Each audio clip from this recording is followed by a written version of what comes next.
Did you notice a new on-device AI settings in Google Chrome? Some users have discovered that Chrome can download a large AI model to power local AI features.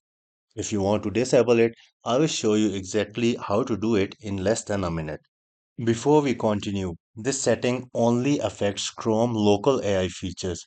It does not remove AI from Google searches, Gemini, or other Google AI services. Now, let me quickly show you how to disable it easily. On the top right, go to these three dots.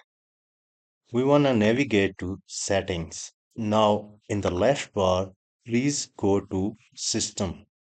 Here, you will see On-Device AI Model. Just go ahead and toggle this off because this is turned on by default.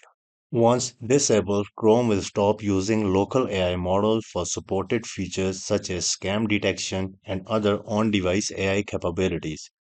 So that's it about today's quick video. You have now successfully disabled Chrome on-device AI feature that will be consuming 4 GB of space on your computer. If you found this video helpful, don't forget to like and subscribe ITPK and I will see you in the next one.